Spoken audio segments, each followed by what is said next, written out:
1400 نه 1500 پورې صحابه روان شو. شپږم د ذیقعدې د رکوټ اختر د میاشتې نه پس چې مونږ د میانې میاشت ورته وایي، د ذیقعدې لومبې تاریخ و چې د مدینې شریفې نه ووتل او د ګل ورځ ده. ذوالحلیفه کې نیتونه وکړل، لبیک سره روان دي. غدیر الاشتات یو ځای دی، هلته چې ورسېدل جاسوس واپس ول اطلاع راوړه، ویې څه د مکې خلک خو خبر شوي هغوی خو تا نه پرېږدي، ځکه هغوی د ګیر چاپېره قبیلو خلک راغونډ کړی دی، او چې څومره قبایلي خلک دي هغوی یې په مینت او په زارۍ راغونډ کړي دي او ټول مسلح دي، او مکه او د مکې کوڅې مکمل یې درته بند کړي دي، بلاک کړي دي، پرېږدي نه. او دی فیصله کړې ده چې موږ نبي علیه السلام او د هغه ملګري صحابه مسلمانان بیت الله ته او مکې ته بلکل نه پرېږدو، ټولې لارې سیل دي، بس بد دي، که ته ورځې جنګ د سره کوي پرېږدي نه. ښه مضبوطه فیصله یې کړې ده. نبی کریم صلی الله علیه وسلم بې ځای چې ځو الله دې پکې خیر واچي، موږ د جنګ په نیت نه ځو، موږ د الله د رضا او بیت الله د کور د عظمت په خاطر ځو، او موږ طواف او عمره کوو، جنګ نه کوو. که موږ چا پرېښودو او موږ د بیت الله طواف وکړو خو ډېره ښه ده، او که چا منې کولو هغه وخت سره به بیا فیصله کوو. روان شو هغوی د خالد ابن ولید د 200 یو لښکر یو دسته د شهسوارانو بیله جوړه کړې وه. هغوی وی چې تاسو لاړ شئ او په مسلمانانو باندې حمله وکړئ، ویاروئ چې واپس شي. جنګي حربې همدغسې وي.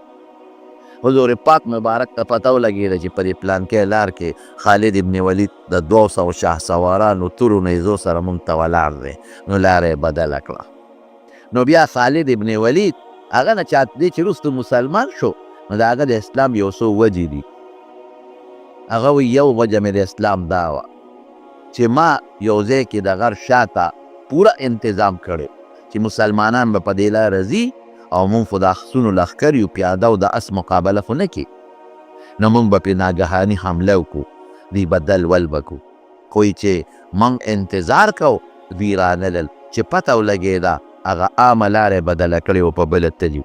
یاره ویله کې مې دا رالل چې دا د خدای جوړ رښتونی پیغمبر دی. درته څه پته ولګېده؟ معلومېږي دا چې خدای خبر کړی دی. وی بل ځای کې مو ورته انتظام وکړو، او ما ته پته وه چې د مازدیګر مونځ د مسلمانان ډېر لوی اهمیت ورکوي، دا نه پرېږدي. نو ما دا فیصله وکړه چې دوی به د مازدیګر په مانځو درېږي او مونږ به پرې د شان حمله وکړو. وی چې مونږ یو ځای کې د انتظام وکړو، نو حضور پاک صلات خوف ورته وایي حقه مونځ وکړو، هغې کې نیم ځان پسې ودرې، نیم دشمن ته مخامخ ودرئ. نو چې دا نیم یې ځان پسې که مدرولې دوی ته یو رکعت وکړي، دوی لاړ شي دشمن ته ودرېږي، او دشمن ته چې کوم ولاړ هغوی راشي امام سره رکعت وکړي، د امام 2 پوره شو، بیا دوی خپل دویم رکعت پوره کړي او هغوی خپل پوره کړي. وایي داسې مونځ یې شروع کړو چې نیم په مانځه ولاړ دی او نیم مونږ په مخامخ ولاړ دی. مې چې زما د دې سکیم نه چې دی خبر شو، معلومیږي دا چې دا رښتونی پیغمبر دی او خدای خبر کړی. 2 وجې دا وې او 2 نورې دي. د دې د وجې نه وروسته بیا خدای پاک د فتح د مکې په سفر د کال باندې خدای پاک خالد ابن ولید بیا مسلمان کړی. لار حضور پاک بدله کړه. چې بدله یې کړه، جاسوس راغی اطلاع یې ورکړه، حضور پاک مبارک او فرمایل ویده د بیت الله د تعظیم په خاطر روان شوی، که ما سره د مکې خلک صلح کوي، جوړه کوي، خو داسې شرط باندې جوړه کوي چې هغې کې د بیت الله تعظیمي، نو که په ما هر قسمه تکلیف راځي ورسره جوړه کو. خو که چرته دوی داسې نه کوي، د بیت الله تعظیم مد نظر نه ساتي او د بیت الله د تعظیم خیال د دوی نه، نو زما د قسم په خدای وي، په هغه ذات مې د قسمي چې دی پیدا کړی، مال نبوت را کړی دی، چې تر هغې پورې به ورسره جنګ کوم چې تر څو مې دا سټ نه پرې شوی، نه پرېږدم. او که تعظیم د بیت الله د دې مقصدي او د هغې عظمت ملحوظ خاطر ساتل غواړي، نو بس ټیک ته هر شرط یې تیار جوړ ورسره. روان شو نبی علیه السلام مبارک او تقریبا حدیبیې ته ورسېد. حدیبیې څه د حرم راځي او څه د حرم نه بار راځي. هلته چې ورسېدل، اوښه مبارکه د نبی علیه السلام کېناسته، نه تله. نو دې سالچاوي ته خلک هی هی آواز کوي، اوښې ته هغې حل حل آواز کوي، صحابه هم آواز وکړه حل حل حل، او نبی علیہ السلام اوخه پاسوله خو اوخه نه تله. نو بس خلکو وی دا قصوا خو ډېره تکړه اوښه وه. بس ستړې شوه ښه بوډۍ شوه قصوا، ستړې شوه نوره د تلو نه ده، قابله د تلو نه ده. دا هغه اوښه چې حضور پاک به پې عام سفر کو، د هجرت سفر یې پې کړی. نبی علیہ السلام وی ما خلات القصوا، وی دا ستړې نه ده دا قصوا اوښه، او دی عادت هم نه لري چې په لاره کې دغسې سملي، ولکن حبسها حابس الفیل، دا خدای بنده کړه، الله یې نه پرېږدي مخکې. ولې نه پرېږدي؟ له ابرهه لښکر خدای بند که نه یې پرېښود چې په مکه کې جنګ ونیسي، اگر چې نیت د هغه ټیک نه و. مونږ د طواف په نیت ځو، دې کې هم د الله دا حکمت دی چې بیت الله د جنګ نه ساتي.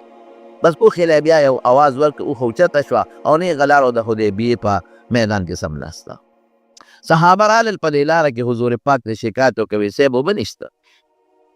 1400 او د 1500 په منځ کې دي. نبی علیہ السلام وفرمایل لږې شانتې اوبه چې ته ماله پیدا کړې. یو سړي سره په کاسه کې لږې اوبې هغه یې ونه راوړې. حضور پاک پکې خپل لاس مبارک کېښود، داسې د لاس مبارک د لاندې ګروتونو د خوا نه داسې اوبه روانې وې لکه د چینو په شان، امثال العیون.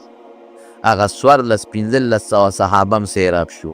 هغوی سره چې کوم د سورلی اوښان و هغه هم سیراب شو، اسونه اوښه، او چې کوم یې ځان سره د صدقې د ذبحې دپاره صحابي روان کړي وو هغه هم سیراب شو. دا عظیمه معجزه د نبي علیه السلام. نو طالبانو ته مې وی مې د هغې قوم نه خوش قسمته قوم کم دی چې د حضور پاک د معجزې وبیس کې لري،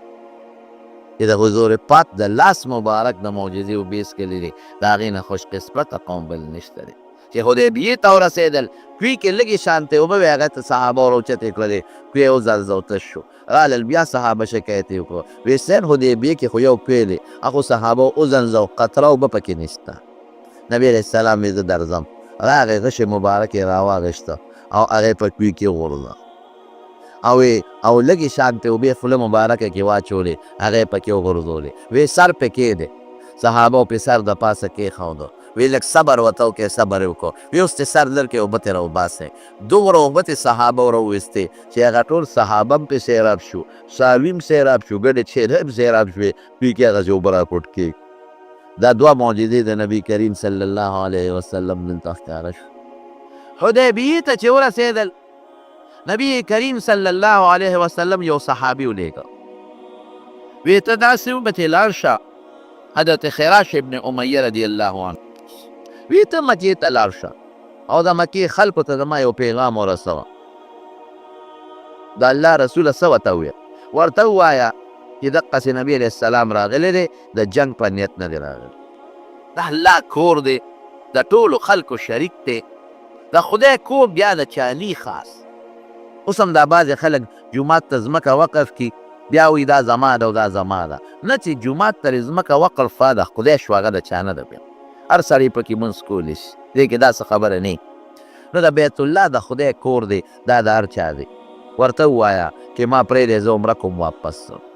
او دا پیغام ورته زما ورسوه چې که ما سره جوړه کوې نو جوړه راسه وکړې، جنګ تاسو هم ستړی کړی او زه هم ستړی کړم، ما سره جوړه وکړې، زه پیشه او نور عرب پیشه. که چېرته نور عرب په ما زورور شو او زه ختم کړم نو ستاسو ارمان به پوره شي، او که چرته خدای زما طاقت غالب که او نور عرب مسلمانان که زمون غلبه پې راله نو بیا به تاسو وګورئ که زمون مرسته کوئ او که نه کوئ، خو جوړه راسره وکړئ. تاسو هم ستړی شو، زه هم ستړی شو، بس جوړه راسره وکړئ. حضرت خراش رضی الله عنه چې کله لا نو وته هغې کافر ورته ووایي د مکې مشرکانو ته، وایي زه راغلی او د نبی علیه السلام یو پیغام مې راوړی درته اورو، چې کوم نوجوانانو هغې وایي نه مونږ ته د هغه پیغام مه راوړه، مونږ د هغه خبرې نه اورو، بس دې پرېږدي. چې کوم مشران و بوډاګان هغې وایي داسې کار دی چې تاسو دا خبره واورئ، ګناه پکې څه چې څه وایي؟ وایي نه بلکل یې نه پرېږدو، پرېښودل خو نشته، وایي خبره خو یې واورئ. نو د هغه خبره یې وایي ښه څه وایي؟ وی هغه وایي چې ما سره جوړه وکړې، تاسو هم جنګ ستړی کړئ او زه هم ستړی کړم، زه پوه شه او باقي عرب پوه شه، که چېرته زه ختم کړم مسلماني لاړه بس د لار مات به مه رجېږي که نه، ستاسو همدغه غرض دی، او که ما له خدای غلبه راکړه او نور خلک کوم مسلمانان شو. نو خیر دی په تاسو جبر نشته، بیا به وګورئ که زموږ ملګرتیا کوئ او که نه کوئ.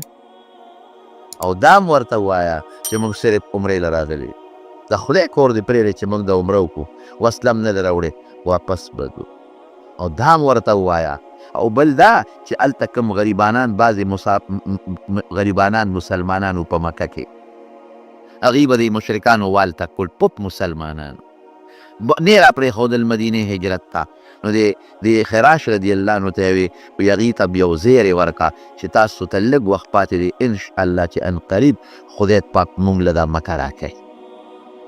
دې لاړه هغوی ته یې خبره ورسوله. هغه چې کم غریبانان او کمزوري مسلمانانو، هغوی ته د پیغمبر علیه السلام بشارت او زیری ورسو. خو چې دا خبره یې وکړه، بس د مکې مشرکانو یو هلک نه وی نه ورسره جوړه کوو، نه دلته پرېږدو، زموږ دشمن دی، قطعا یې نه پرېږدو او قرار جنګ ورسره کوو. حضرت خراش رضی الله عنه واپس راغی نبی کریم صلی الله علیه وسلم ته، هلو وی صاحب نه جوړه کوي نه دې پرېږدي. بنو خزاعه یو قبیله وه، د مکې خوا کې اوسېدله، و مشرکان، خو د پیغمبر علیه السلام سره تعلقات وو. د هغې سردار و بدیل ابن ورقا، و مشرک کافر په دې موقع موجود و. دې مشرکانو ته ویې لکه وی یو خبره نه کوې، وی څه؟ وی جوړه کې تاوان څه دی؟ تاسو هم جنګ کوئ، هغه هم جنګ کوي، تاسو نه مړي کېږي او د هغوی نه هم کېږي، او خپل خلک یې پردي نه یې ټول د یو بل رشته داران یې. نو جوړه به وکړو، ما پرېږدی زه به ورشم او زه به ورسره د جوړې څه خبرې اترې وکړم. هغوی چې کوم هوښیاران وو هغوی وي بس ټیک ته که نه جنګ نه څه جوړېږي. خو ورته یې وی بدیله ته خو ځې، خو شرط به زمونږ دی چې مونږ یې دلته عمرې ته قطعا نه پرېږدو، باقي چې په هر څه ته فیصله کې وکړه ورسره، خو دلته یې پرېږدو نه. دې راغی بدیل ابن ورقا، نبی کریم صلی الله علیه وسلم سره خو د ده تعلقات و، کافر خو تعلقات یو. نبی علیه السلام ته ویل چې د مکې مشرکان جوړې ته آمدل، جوړه کوي، لیکن د جوړې شرط یې دا دی چې تا سخت کال نه پرېږدي، عمرې ته دې نه پرېږدي، واپس به ځې. نبی کریم صلی الله علیه وسلم وی ډېره ښه ده، وی زه یو سړی درلېږم. نو حضرت ابو عمر فاروق رضی الله عنه ته وی عمره زه ته لاړ شه. او دا حضرت خراش رضی الله عنه چې کله لاړه، د ده څاروی هغې دا د منو مړ کړه، اوښې والا مړ کړه، او دې هم وجه خو به دې ته خلکو خلاص کوي نه، دی خو استازی دی. حضرت عمر ته یې عمره ته ورشه او د جوړې ټولې ته خبرې د مکې مشرکانو سره وکړه. حضرت عمر صاحب وی د الله رسوله ما مه لېږه، زه دې ولېږلم ګروس په دله خبره یو طرف ته ښه، بس ما مه لېږ، ما مخکې خو یې څه ګلې وړې وي، خراج خو ترې راغی، ځان یې ترې راخلاص کړه، څاروي والا مړ کړه. ما ته خو که چا بره مو کتل نو قصه هم نه دی ډکه ډوبه کړې، ما مه لېږه. او زما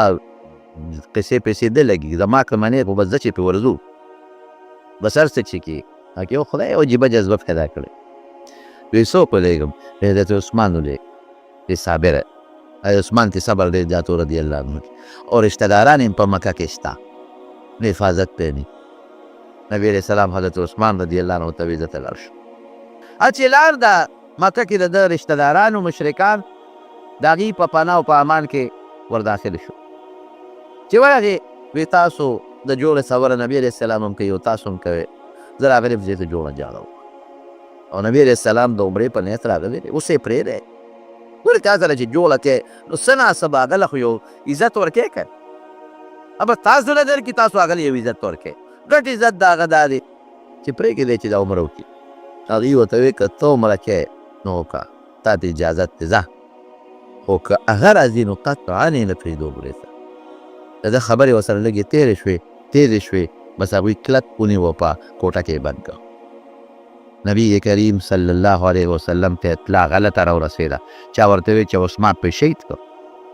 په دې حضور پاک خفه شو، وی چې استازي ته خو څوک تاوان نه رسېږي، استازي خو به د هغوی دلته راځي، زمونږ به هلته ځي، دا خو یې غلطه وکړه. وی بس صحابه ته وی د عثمان بدل، صحابه خو هسې تیار، هغې خو په دې سوچ کړو چې مونږ لازما ځو او عمره به کوو، هغې خو ورته مخکې نه تیار تابعدار ناست، خو چونکې په مکه ورتللو هغوی ټولې لارې سیل کړې وې، بند کړې وې، او د ګیر چاپېره د دنیا قبایل یې راغوښتي وو، په زرګونو خلک تیار تابعدار. نو د چا په کلي ورتللم اسان کار نه دی چې بیا هغوی درته انتظام هم کړي، وسلې هم را جمع کړي، ولا خبره نه ده. نو حضور پاک ته بیعت واخېسته، وایي ما سره به بیعت کوئ. نو په حدیبیه کې یو غټ د کیکر اونه وه، د هغې کیکر لاندې حضور پاک کېناسته، وایي چې څوک ما سره ځي راځئ ما سره بیعت وکړئ. نو یو کس به راته او د نبي کریم صلی الله علیه وسلم سره به بیعت د جهاد کوو، بیعت به یې کوو. دې ټولو صحابه کرامو بیعت وکړو. او دا ګورې یو اسانه خبره نه ده. تاسو خپله سوچ وکړئ چې د بل په کلي ورځي، ټول مسلح او هغه په زرګونو وي، او ته 1400 پې ورځې او بیا دا څه ولا خبره نه ده. د هغې ښځې دې په کاڼ ولي، د هغې ماشومان دې ولي، هغې به خپلو کورونو کې دفاع یې شته، په غشو به ولي، په لارو کوڅو کې به تاسو تتر بتر شئ، څه به کوئ. لیکن صحابه کرامو دا بیعت وکړو. اخره کې نبي کریم صلی الله علیه وسلم دا خپل لاس اوچت کړ، وی عثمان پته نه لګي که جمدي وي خو ټیک تا، که مړي خو صحیح، که جمدي وي نو زه د هغه د طرف نه بیعت کوم. نو دا خپل ښی لاس یې اوچت کوي، دا د عثمان لاس، او دا زما لاس، وی د عثمان د طرف نه ما د جهاد بیعت وکړ. دې نه څه معلومه شوه چې دا ته عثمان صحابه وویل، وی عثمان رضی الله عنه په مونږ کې ډېر قیمتي سړی و، وی مونږ په خپلو لاسونو بیعت وکړو. عثمان د حضور پاک په مبارک لاس بیعت کړی، خپل لاس یې د عثمان لاس وګرځاو. او دویم دا چې د هغه په ایمان یې یقین و چې د هغه له طرف نه بیعت وکړو. ته بیعت کې که نه کې خوښه دې ده، د هغه په ایمان یې یقین و چې به خامخا بیعت کې او دې جهاد کې به شاملېږي. هغې ته پته ولګېده د مکې مشرکانو ته چې مسلمانان هم نه صبرېږي. نو هغې یو بل مشر و عروه ابن مسعود ثقفي، هغه یې راولېږه. هغه وی چې لکه مسلمانان خو مونږ ته څه بده خبره نه کوي، د خیر خبره کوي. نو پاڅېده، ټولو ته یې وی چې ستاسو مشر یم که نه؟ هغې یو زمونږ مشر. وی پلار هم یم که نه یم؟ وی بلکل زمونږ پلار. وی ما پرېږدئ زه ورسره جوړه کوم. وی ځه ورله. عروه ابن مسعود ثقفي چې کله راغی او نبی علیه السلام سره کېناسته او خبرې اترې شروع کړې، نو هغه لږ رو بچاو په خبرو کې په حضور پاک. نبی علیه السلام ته وایي وی داسې کار دی، وی داسې دې څوک لیدلي چې خپل قوم به ختم کړي، ته ولې خپل قوم پسې لګېدل؟ ګوره خپله غوړه په نبي علیه السلام ورچول. هلکه خندق کې خو تاسو رالی مسلمانانو پسې، په احد کې خو تاسو رالی په مسلمانانو پسې، اوس خو تاسو مسلمانان نه پرېږدي، هغې غریبانانو خو درته کلي کور پرېښوه. هغه په نبي علیه السلام اړوله. حضور پاک وایي زما څه کار چې د خپل قوم ختم. او ته بیا څه وایي؟ وایي ګوره، وایي که تا غالب شو خپل قوم دې مړ کړ، نو وایي تا له پکې څه دي قوم وجلو کې. او وایي که دا معامله بدله شوه که نه، وایي دا تا سره چې کوم خلک ګیر چاپېره ولاړ دي، وایي دا څه ګډوډ خلک دی، څوک د یو ځای دي او څوک د بل ځای دي، وایي ټول به ننه وتښتي، یوازې به دې پرېږدي. نبي علیه السلام ورته مسکی شو، وایي عروه کاکا مشر و، زه خو قوم نه ختموم، زه خو جنګ له نه یم راغلی. دغه خبرې نه چیرو چې جنګ تاسو کوئ که زه کوم، زه خو عمرې له ځم پرېږمې دی که. او داسې مه وایه چې ما نه به قوم وتښتي، دا د تښتېدو والا خلک نه دی. حضرت ابوبکر صدیق رضی الله عنه چې دا خبره اورېده، عروه ته یا عروه تا زه نه پېژنم، ته څوک یې؟ زما د قسم په خدای وي چې زمونږ وجود به ټوکړې ټوکړې شي، ټوکړې ټوکړې، خو د پیغمبر علیه السلام وجود ته به یو ازغې مو نه رسي. دا سره ماشومانو خبرې کوي. نو دې عروه چې دی ده به دا چلو که د عروه ابن مسعود و، ده به دا چلو که چې ده به د پیغمبر په دې ګیره لاس راخته. لکه اوس زمونږ خلک چې زنه د خلکو نیسي، لکه وي ګیره یې وله ونیوه، زنه یې وله ونیوله، د هغې به دا عادت و چې په دې ګیره او په دې لاسونو به یې ورته لاس راښکه. نو دم دغه چل وکړه. نو د خرواره یو ورواره خپل مغیره ابن شعبه رضی الله عنه، مسلمان دی، صحابي دی، هغه ټوپی هم په سر کړی د اوسپنې دا هلمټ، او مخ یې پټ و، شاته ولاړ و. چې هغه ورته وکتل نو هغه او د ده دا خبرې په مسلمانانو بدې ولګېدلې چې جنګ تاسو کوئ، مونږ پسې تاسو نښتې، غوره په مونږ راغله. او بیا د مسلمانانو خلاف داسې خبرې، نو چې هغه داسې لاس راښ کړه، د تورې هغه موټی راواغېسته او د دې خپل تره د دې کافر د لاس پې و. خوښه دا لاس دی، په دې پلیت لاس ته د حضور پاک ګیرې نه وړې، هغه دی نه خبرې کوه. هغه چې وکتل وایي څوک یې دا څوک دی وایي دا دې رواره دی مغیره ابن شعبه او بس پوه شو چې زه خو لا وایم چې دا به ترې وتښتي دا خو زما رواره دی او دومره ورسره مینه ساتي چې دا زما لاس یې و هغې له خو یې څه جواب ورکړ واره یې دوکباز او فلانکې او فلانکې الزامونه یې پرې ولګول فیصله نه شوه دی واپس لاړ خو چې واپس دی لاړه نو د مکې مشرکان سرداران کېنول وایي داسې کار دی چې دا جوړه کول غواړي په هره طریقه چې وایي ما د مسلمانانو جایزه واخیسته وایي قسم دی زمونږ خلک به د یو بل نه وتښتو خو د هغه ملګري د هغه نه د تښتېدو نه دي او ما دا اندازه م واخیسته چې هغه خبرې کو دی نو دونه یې د ملګرو احترام کو چې سر یې نه دی پورته کړی سرونه یې ښکته کړي او دا اندازه مې م واخیسته چې لارې به یې توکلې نو لارې ځمکې له نه دي رسېدلې خراش کې او لارې ابه د ملګرو په لاس راښکو په مخ ته یې مږه په لاسونو کې راغښتې او په ځانونو به یې مږلې هر څه چې دي خو دې سړي سره جوړه پکار ده بس کافر خو پوه شو چې واقعي دي خو ځان وجني بس ځان قربانوي نو هغې یو بل کس ولېږه حلیس ورته وایي حلیس له حبشې و دوی د حبشې نه لاندې خلک راغوښتي دا تور حبشیان د مدد دپاره حلیس نه یې داسې وکړه ته لاړ شه چې نبي ته لاړ شه نبي کریم صلی الله علیه وسلم ته پته ولګېده نو دا حلیس د ده قوم به د حرم د څارو ډېر احترام کوه نو هغه به داسې وکړې چې دا کومو څارو ته مونږ غاړه کې امیرونه اچولي دي او د حرم د ذبحې په نیت هم لوستې دي دا څاري په لارو کې ودروي حلیس چې راغی او دې څارو ته یې وکتل وایي دا څه دي وایي دا د حرم څاروي دي مونږ عمره کړو دا به حلالو هغې له مړو سري وایي ښه بس واپس شو وایي دا خو پرېښودل پکار دي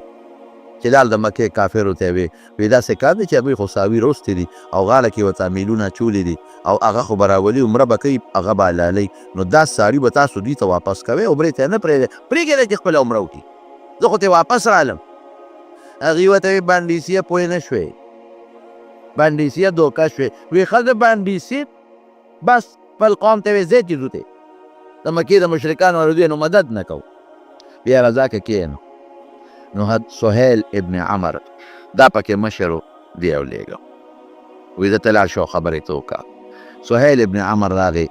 نبی کریم صلی الله علیه وسلم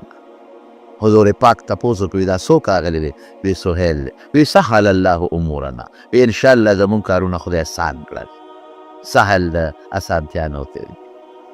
دې چې کېناسته نبي علیه السلام سره خبرې ته یې شروع کړلې نو ده دا شرط مضبوط ټینګ کړی و چې صاحب سخت کال به نه راځي عمرې ده مونږ په دې فیصله کړې ده او آینده که الله خیر دې راشه او عمره وکړه او یو څو لس شرطونه یې ولګول یو شرط پکې دقه و چې ته به سخت کال واپس کېږې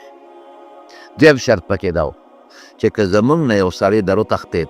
او مسلمان شو مونږ له به یې واپس راکړې او که ستاسو نه یو سړی راوتښتېد او مرتد شو کافر شو مونږ به نه درکوو دا دویم شرط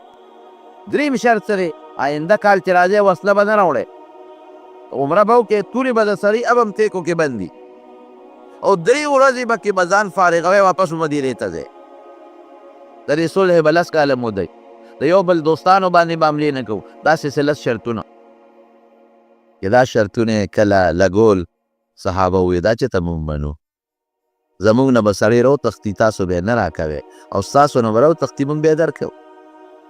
او دویم دا چې مونږ به اوس واپس ځو عمره به نه کوو مونږ چې احرامونه تړلي دي نیت هم چې کړی دی او مونږ چې دا دومره څاروي را روان کړي چې دا به د عمرې نه پس حلالوو دې سره به څه کوو دا شرطونه مونږ نه منو نبي کریم صلی الله علیه وسلم صحابو ته ویل تاسو ما پرېږدئ زه جوړه کوم هر څنګه چې زه جوړه کوم جنت کوم او صحابو کې خو یو دا جوش و چې دوی د عمرې په نیت را روان شوي دي او د ډېرې مودې نه په دې تمه و چې اوس د لارې نه واپس بوځي نو چېرته د هغې زړه برداشت کوي یو دویم دا دی چې د جهاد بیعت یې ورسره وکړو زړه یې نور هم راوچت شو جوش پیدا شو چې ورځو پې اوس یې واپس کې او دریم دا دی چې عمره به نه کړی او سرونه به اوس خرایې عمره به هم نه کړی او څاروي به حلالوی خلک به څه وایي وایي چې په نیمه لار کې یې واپس کړی او بل دا چې زمونږ نه به سړي تښتي ابه نه راکوي که د دوی نه راوتښتېد مونږ یې ورکړ او آینده کال به موږ راځو بې وسلې به راځو که دوی راباندې حمله وکړي بیا به سي او ایله 3 ورځې به تېروو دونه مزل به مونږ کړي دې شرطونو ته هېڅوک هم تیار نه لیکن نبی کریم صلی الله علیه وسلم به چې زه صلح خامخا کړو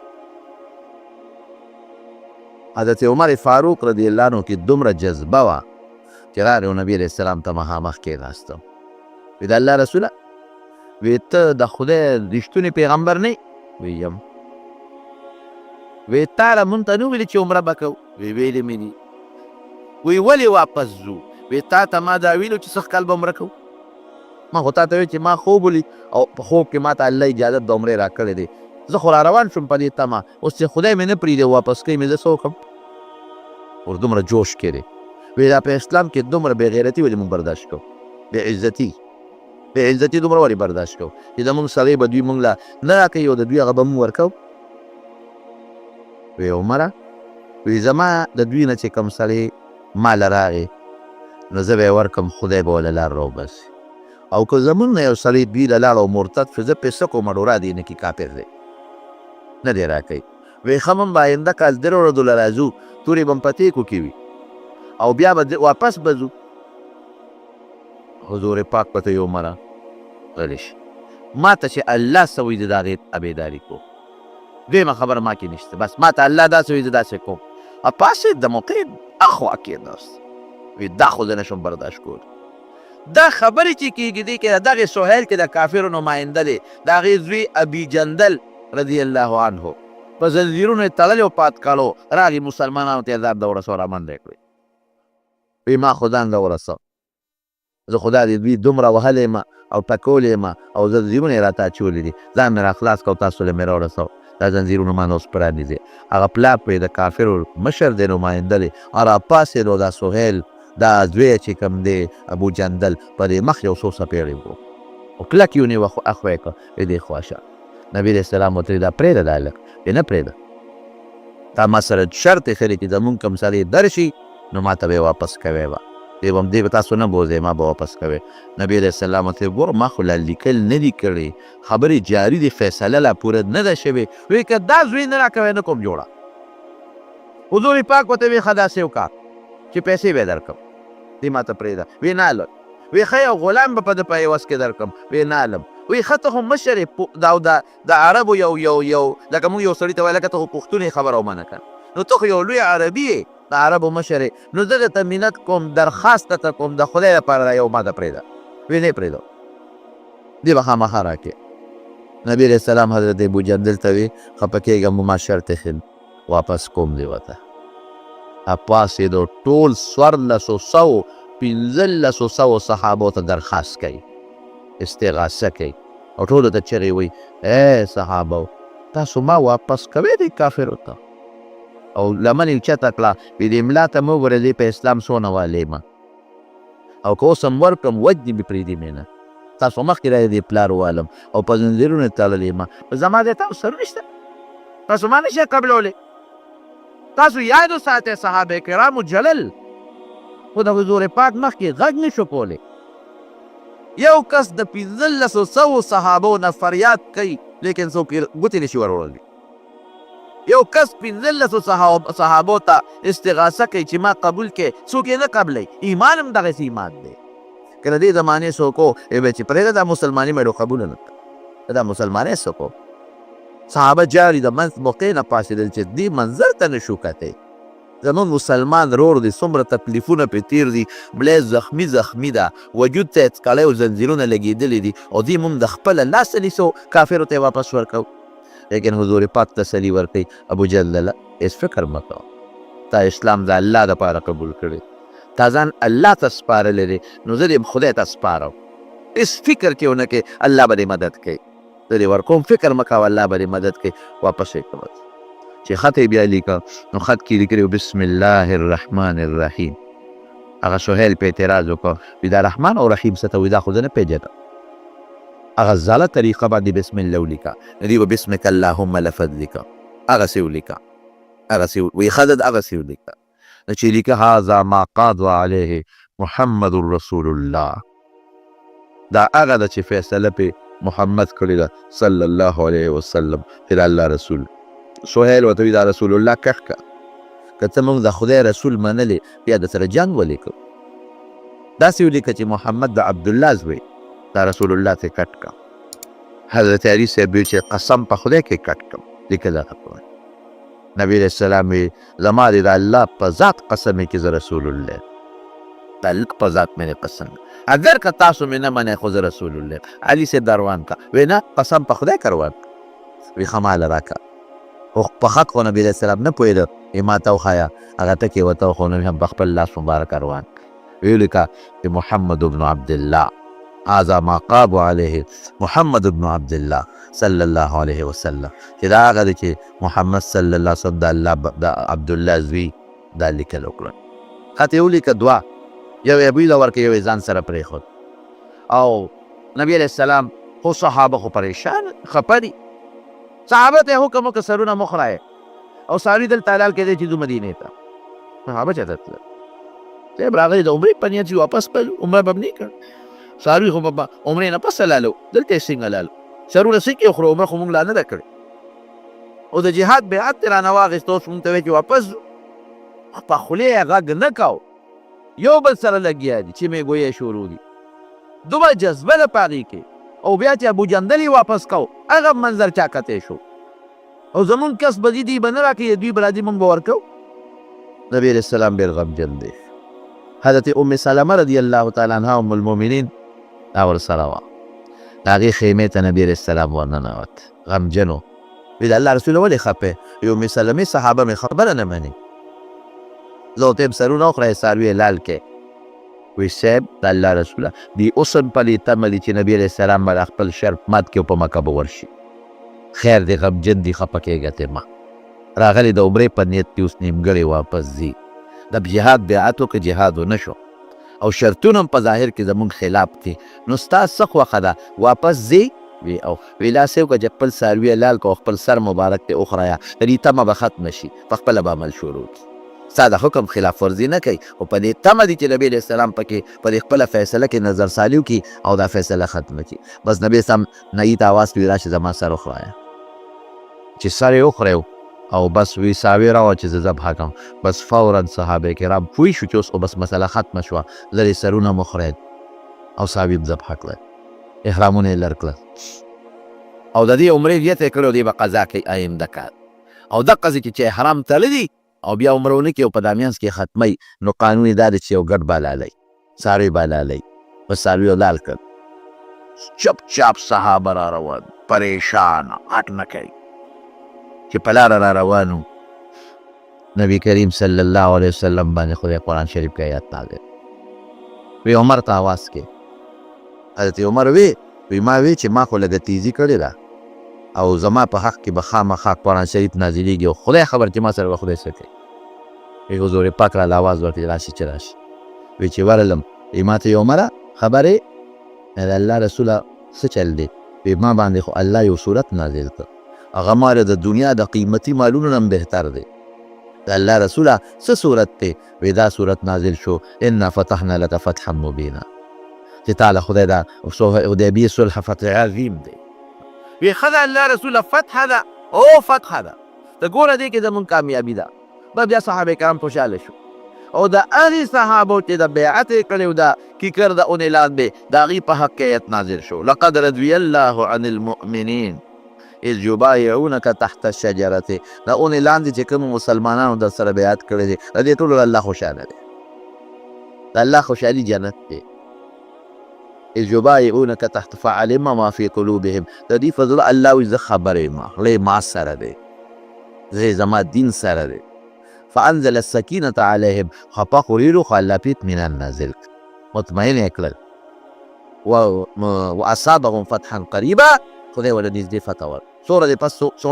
لږه موده پس مکه فتح شوه. ومغانم کثیرة یاخذونها، خدای پاک وایي دې له به زه ډېر غنیمتونه ورکړم د دې په بدل کې. ان الله عزیز حکیم. مدینې منورې ته نبي علیه السلام واپس راغی. څو ورځې پس یو بل صحابي د حضرت ابو بصیر رضی الله عنه هغه وتښتېد. د الله رسول زه خو راوتښتېدم. ورپسې کافرو دوه کسان راولېږل. نبي علیه السلام ته وایي چې د شک مطابق دې راتښتېدلی دی، زموږ نه دې مونږ له راکړه. نبی علیہ السلام ابو بصیر ته وی ابو بصیره خفه کېږه مه درې ورکوم ما شرط لګولی چې غږ نشي کولی شرط و وعده وه ورې چې ذوالحلیفې ته راورسېدل کجورې خوړې هغې دواړو سره تورې دي دې سره غوزه نشته دی هغه یو ته ویې لکه ډېره ښشته توره دې نه ده ډېره قیمتي او وي دا داسې قیمتي ده چې په دې ما ډېر خلک وجلی دی ډېره مزېداره ده وی ته راکړه چې لږه وګوره وی هو وګوره خو چې څنګه یې اوچدله لاس له ورله بس اوچته کړه چې ټس شوم په هغې تجربه کړه پې ومردارې چې هغه بل وکتل چې ملګری خو یې راله مړ کړه بس هغه غر والی حالانکې هغه سره هم توره ده خو د مسلمان جوش ته بیا څه ته څوک ټینګي هغه مخکې د ابو بصیر رضی الله عنه ورپسې مدینې پورې منډې والې چې حضور پاک وکتل وی دا سړی خو یې را په مخه کړی دی چې راغې دې کې ابو بصیر رضی الله عنه ورپسې راورسېد وی د الله رسول هغه ملګری خو یې راله مړ کړه او ما هم وژني ابو بصیر رضی الله عنه او بیا ټینګ شو وی صاحب دې اوس ما سره مکې ته ولېږه ته چې ځم او واپس بیا بس کافر سړي د پسې رالیږي دې ولېږه وایي نو بس بویه ځه که نه وایي ځای کې ته بوتلی شه دې را سره ته ورسوه وایي زه بوتلی شم یو خیال ته کې راله بېغمه کړه ما پې وژنې حضور پاک حضرت ابو بصیر رضی الله عنه ته وایي ابو بصیره ورکوم به دې بیا ما وعده کړې ګوره صحابه ایمان که بل څوک ووایي بیا چې نه مې کافر سره دی شته او نه مسلمان سره دغه صحابه دي ایمان دقې ته وایي ایمان نه د ملا دی نه د طالب دی نه د جومات دی او نه د مدرسې دی ایمان ستا خپل دی او خدای سره د ایمان تعلق دی بل چا سره نشته د ایمان احسان به په ملا نه کې تا ته پېښه خدای دې پېښه مسلمان نه کافر په تا د چا سره ایمان دغې ته وایي وی ابو بصیره ورکوم به دې واپس شرط مې ایښی دی وی د الله رسوله تا شرط پوره کړه زه دې ورکړم دا خو زما کمال و چې ما ځان راوتښتوم حضور پاک د خولې نه یو ټکی وخت ویل امه مسر حرب وی دا سړی خو جنګ ګرمی لو کان له احد څوک شته نه چې دې پوه کړي بس صحابه پوه شو یو صحابي ورته ویل که چې مونږ راتښتې نو مونږ له څه له تښتې بل خو تښته که نه اوس خو یې در باندې مرګ هم پورې شو او که نبي علیه السلام ورکړې نو بیا به د سره څه کوي هغه بیا ډېره ښه ده د دریاب غاړه و هغې ته وتښتېد هغه ابوجندل رضي الله عنه د هغوی نه راوتښتېد هغه مخکنې هم ورسره شو بل را تختی خو چې کم مسلمانیږي یا پټ مسلمانان دي تختی ابو بصیر رضی الله عنه لذي دریاب په غاړه ډېره دی نو چې د مکې د مشرکانو کمه قافله به شام ته تله نو لاره خو یې په دې وه دیو پې حمله کوله نو غریبانانو خوړل څه الله اکبر نه کوټه شته چې پکې وخت تېر کړي نه سمڅه شته چې پکې ننوځي د اونو لاندې به د شپې او دروازې پراته نه کرونده شته قسم دې د اونو پاڼې خوړلې دي دا اسلام ایمان موږ ته هسې په اسان نه دی رارسېدلی زموږ ټوله توجه دنیا ته او مال او دولت ته اسلام ته هېڅ توجه نشته ایمان ته هېڅ توجه زموږ نشته د ایمان په خوند دغه خلک پوهېدل د اسلام په خوند دغه خلک پوهېدل د اونو پاڼې به یې خوړې او د دریاب ترخې اوبه به یې څکلې خوږې نشته او نه پوټه شته او نه سمڅه شته په دا میدان پراته دي او چې د مکې د مشرکانو قافله شام ته ځي ارادي حملې پې کوي نو د مکې مشرکانو نبي علیه السلام ته سوال جواب ولېږه وی د خدای خاطر وکړه او زمونږ د رشتې خاطر وکړه چې دا کسان مدینې ته راوغواړه او دا شرط مونږ په خپله ختم کړه که ستا نه څوک راتښتي مونږ بیا نه درکوو که زمونږ نه څوک در وتښتېدل مونږ له یې مه راکوه شرط مو ختم کړه ګوره حضور پاک فرمایلي و که نه وی الله به لار راوباسي دغه لاره مونږ له یې مه راکوه خدای ته وګوره او زمونږ د رشتې خیال وښه ته قسمونه یې واچول نبي علیه السلام ته چې دا ډله مدینې ته وغواړه زمونږ په قافلو حمله کوي قافله ته نشي تللی نبي کریم صلی الله علیه وسلم یو خط ولیکه د حضرت ابو بصیر رضی الله عنه په نوم باندې او ډېر زیات خوشحاله او قاصد له ورکوي دا خط فورا ابو بصیر ته ورسوه او ابو بصیر ته دا خط کې لیکلي چې بس کافر خپل شرط ختم کو او ته مهرباني وکړه سره د خپلو ملګرو مدینې منورې ته را روان شه او د مدینې په لار کې به زه ستا استقبال کوم لوی خبره خط ورسېد ابو بصیر ته چې خط یې وکت دغه وخت حضرت ابو بصیر رضی الله عنه بیمار او په بستر نه په خاوره پروت دی په خاوره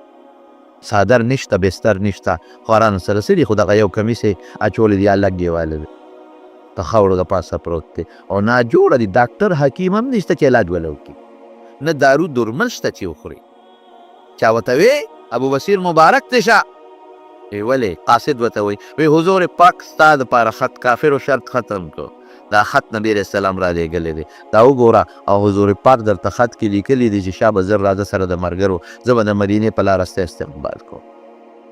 لیکن هغې ویلي کې هېڅ سکت نشته پروت دی هغه خط یې راواویسته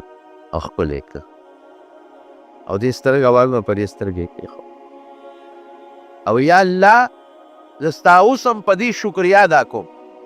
ستا حمد ویم الله اگر چې د ما د نبی علیه السلام خدمت نصیب نشو مدینه مې نصیب نشوه او په دې ستا شکریا ادا کوم چې الله اخر وخت کې زما د حضور پاک د خط سره ملاقات کېږي هغه خط یې ښکل کړ په سترګو یې کېښود او ساتې لاړ وفات شو دا به د صحابو زندگی و ژوند و په دغه طریقه د اسلام او د ایمان دی موږ ته را رسولی دی نه د پلار پروا شته نه د مور پروا شته نه د ښځې پروا شته نه د کوټې پروا شته نه د سولې او نه د رڼا او نه د تیارې نه د یخ او نه د ګرم ایمان چې زړه کې کېني بیا نوځي بیا داسې ایمان باقي مسلمانان لاړل مدینې منورې ته دغه د حدیبیې صلح خدای پاک فتح مبین وګرځوله دې نه څه معلومه شوه یو د صحابو د پیغمبر تابعداري څونه ده لی نه غواړي لیکن حضور پاک چې سوی خبره مني دا قرنګې به تاسو اوس هم د دیني خپل مشر عالم خبره به منئ د دین په خبرو کې به د هغه نه انکار نه کوئ خبره بلکل مني بل بیعت د جهاد بیعت یې ورسره کو بیعت یې ورسره فورا صحابه تیار شو د هغې غټه قرباني او د پیغمبر علیه السلام احترام او عزت او د دین کلکوالی چې په دین دومره پخته دومره کلک و چې نه مسلمان سره دی شته او نه کافر سره لیکن بیا په خپل ایمان او په خپل دین پاتې دی او د صحابو د دین دپاره محنتونه او کوششونه او خود یې د دواړو جهانو د مبارک سردار خدمت دعا وکړئ رب العالمین زموږ د دواړو جهانو خیر نصیب کړي